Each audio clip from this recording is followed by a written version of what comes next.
Social మీడియాలో తనపై జరుగుతున్న అసత్య ప్రచారాన్ని తీవ్రంగా ఖండిస్తున్నట్లు Gudivada market yard chairman Chatragadda Ravikumar తెలిపారు. గుడివాడ టీడీపీ కార్యాలయంలో పార్టీ నాయకులతో కలిసి నిర్వహించిన మీడియా సమావేశంలో ఆయన పలు విషయాలను వెల్లడించారు. ఈ నెల 17న నందివాడ పీహెచ్సీకి చెందిన ఏఎన్ఎం మేడేపల్లి వకుల ఆమె తండ్రి రాజేష్ పీజీఆర్ఎస్లో తనపై ఫిర్యాదు చేసిన విషయం వాస్తవమేనని రవికుమార్ తెలిపారు. అయితే తాను ఏఎన్ఎంను ఎలాంటి మానసిక వేధింపులకు గురి చేయలేదని స్పష్టం చేశారు. తనపై వచ్చిన ఆరోపణలు నిజమో కాదో తేల్చేందుకు ఏడాది కాల్ డేటాను పరిశీలించాలని ఆయన సవాల్ చేశారు. అలాగే నందివాడ పీహెచ్సీలోని సీసీ కెమెరాల ఫుటేజీని పరిశీలించడంతో పాటు ఆసుపత్రి సిబ్బందిని విచారించాలని అధికారులను కోరారు. ఈ నెల 14న జరిగిన బదిలీకి తనకు ఎలాంటి సంబంధం లేదని, అది సాధారణ బదిలీలో భాగంగానే జరిగిందని రవికుమార్ స్పష్టం చేశారు. ఈ సందర్భంగా ట్రాన్స్ఫర్ ఆర్డర్ను మీడియాకు చూపిస్తూ 14వ తేదీ వరకు మంచివాడిని, ఆ తర్వాతే చెడ్డవాడినయ్యానా అని ప్రశ్నించారు. తనపై ఆరోపణలు చేసిన కుటుంబానికి వైసీపీ రాజకీయ నేపథ్యం ఉందని రవికుమార్ ఆరోపించారు.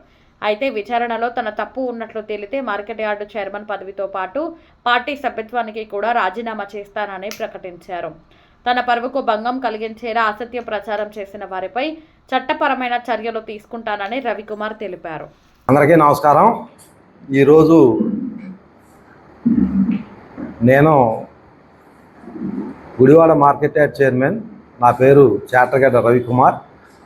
నా మీద వచ్చినటువంటి అసత్య ఆరోపణలను ఖండించడానికి ఏర్పాటు చేసిన ఈ యొక్క ప్రెస్ మీట్లో అసలు నిజాలు ప్రజలకు, అధికారులకు, పార్టీ పెద్దలకు తెలియజేయాలనే ఉద్దేశంతో ఈ యొక్క ప్రెస్ మీట్ పెట్టడం జరుగుతూ ఉన్నది. నిన్న 17వ తారీఖు మధ్యాహ్నం 2 గంటల తర్వాత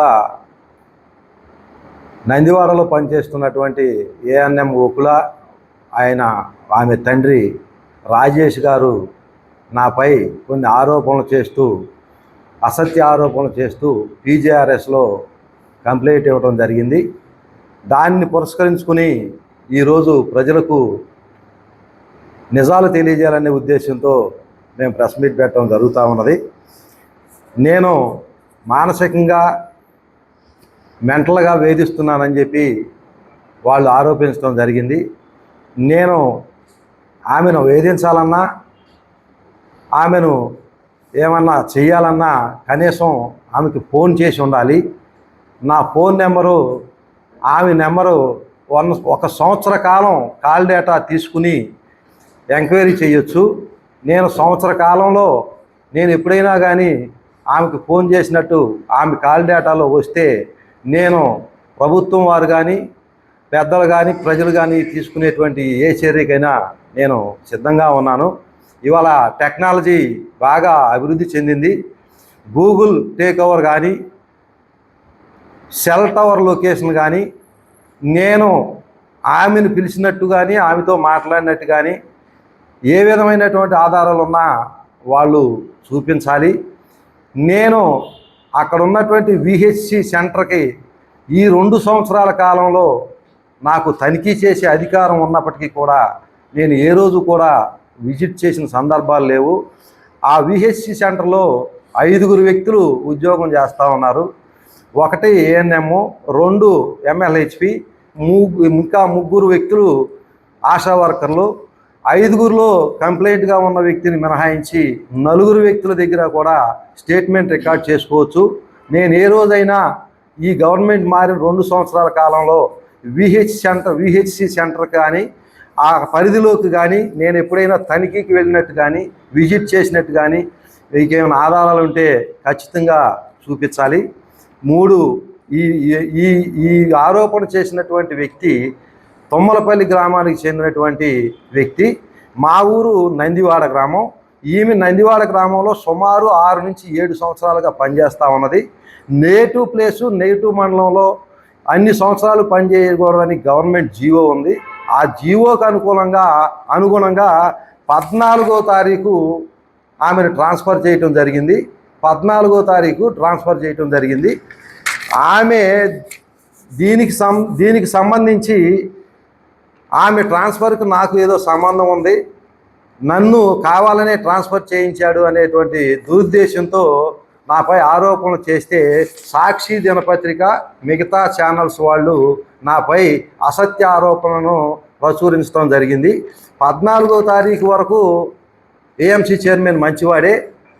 14వ తారీఖు 7 సంవత్సరాల తర్వాత మామూలుగా జనరల్గా ట్రాన్స్ఫర్లు వేరే మండలం బంటుమెల్లి వేయటం వల్ల ఈ అమ్మాయి రోజు పొద్దునపూట తుమ్మలపల్లి నందివాడ 2 కిలోమీటర్లో తంబేసి ఇంటికి వెళ్ళిపోయి 4 గంటలకు వచ్చి తంబేసేటువంటి సౌకర్యం కోల్పోవటం వల్ల ఆమెకు దూరంగా వేయటం వల్ల ఈ కార్యక్రమంలో నా పాత్ర ఏదో ఉంది, నేనేదో చేశాననేటువంటి అనుమానంతో అక్కడ ఉన్నటువంటి కొంతమంది రాజకీయ ప్రత్యర్థులు ఈ పాపని ఆ తండ్రిని పిలిచి వాడుకుని ఇది రాసి పీజీఆర్ఎస్లో నాపై అసత్య ఆరోపణలు చేయటానికి ఒక ప్రక్రియగా జరిగింది. వాళ్ళకు కూడా ఈ విషయాలు ఇంత లోతైన విషయాలు ఆ తండ్రికి కానీ ఆ పిల్లకి కానీ తెలిసి ఉండకపోవచ్చు. దీని వెనక నా రాజకీయ ప్రత్యర్థులు చేస్తున్నటువంటి కుట్రలో భాగంగా ఈ తండ్రి ఈ కూతుర్ని వాళ్ళు పావులుగా వాడుకున్నారని సభాముఖంగా తెలియజేస్తా ఉన్నాను. ఈ రోజు నుంచి ఆమె ఉద్యోగం చేస్తున్న కాలంలో నేను ఏ రోజైనా విహెచ్సికి వెళ్ళినా, ఆ అమ్మాయికి ఫోన్ చేసి నేను ఎప్పుడైనా మాట్లాడినా, ఆ అమ్మాయితో నేను ఎప్పుడన్నా పిలిచి మాట్లాడినా దానికి సంబంధించి సాంకేతికమైనటువంటి ఆధారాలు ఏ విధంగా అయినా సరే లభ్యమైతే నేను తప్పు చేసినట్టు రుజువైతే ఈ పదవికి ఈ పార్టీ సభ్యత్వానికి రాజీనామా చేయడానికి కూడా సిద్ధంగా ఉన్నాను. కానీ ఇది తప్పు, ఇది అసత్య ఆరోపణ, ఇందుట్లో నా తప్పు లేదని పోలీసు వారి విచారణలో తేలితే వారిపై పరువు నష్టం దావేయటానికి కూడా నేను సిద్ధంగా ఉన్నాను.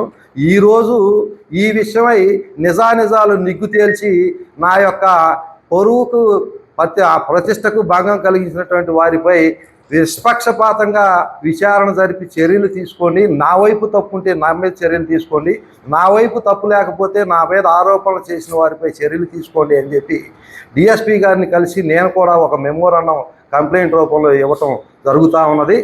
కావున ఇటువంటి అసత్య ఆరోపణలు చేసి నా యొక్క పరువుకు భంగం కలిగించినటువంటి వ్యక్తులపై చర్య తీసుకోవాలి. ఇందుట్లో ఏ విధమైనటువంటి నా మీద రుజువైనప్పటికీ కూడా మీరు తీసుకునే ప్రతి చర్యకు కూడా నేను కట్టుబడి ఉంటానని మీ అందరికీ తెలియజేస్తా ఉన్నాను. 7 సంవత్సరాలు చేసినటువంటి వ్యక్తి 7 సంవత్సరాల్లో ఏ రోజున కూడా నా మీద కంప్లైంట్ చేయని వ్యక్తి ఆమె ట్రాన్స్ఫర్ అయినటువంటి 2 రోజులు 3 రోజుల తర్వాత ఈరోజు నా మీద ఆరోపణలు చేయటం, నా మీద అసభ్యంగా ప్రవర్తించాడని చెప్పి కంప్లైంట్ పెట్టడం, నాకు రక్షణ కల్పించాలంటే చెప్పటం, ఇది కేవలం రాజకీయ క్రీడ, రాజకీయ ప్రత్యర్థులు ఆడిస్తున్నటువంటి ఈ నాటకంలో ఈ కుటుంబం పావులుగా మిగిలిపోయింది. వాళ్ళు నాకు తెలుసు, నేను వాళ్ళకి తెలుసు, మేమంతా ఒకే సామాజిక వర్గం. నా దగ్గరికి అనేక సార్లు అనేక పనుల మీద ఆ తండ్రి ఆ కుటుంబానికి సంబంధించిన వ్యక్తులు ఎన్నోసార్లు నా దగ్గరికి వచ్చి చేయించుకున్నటువంటి సందర్భాలు. వాళ్ళ కుటుంబంలో ఒక సీఎంఆర్ఎఫ్ కూడా మా పార్టీ తరపున పెద్దలు తుమ్మలపల్లి నుంచి వాళ్ళ అమ్మకే ఇప్పించినటువంటి సంస్కృతి మా పార్టీది.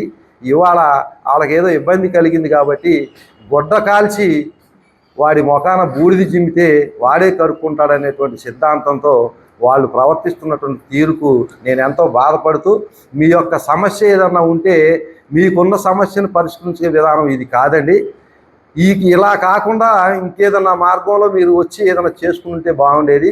మీకు జరిగిన జనరల్ ట్రాన్స్ఫర్ని నా మీద రుద్ది నన్ను బ్లేమ్ చేసి నా ప్రతిష్టకు దెబ్బ కలిగించడం అనేది అది సమంజసం కాదు. కాబట్టి అందరూ ఆలోచించి నిష్పక్షపాతంగా విచారణ జరిపి నిజానిజాలు నిగ్గు తేల్చమని సభాముఖంగా పత్రికాముఖంగా అందరికీ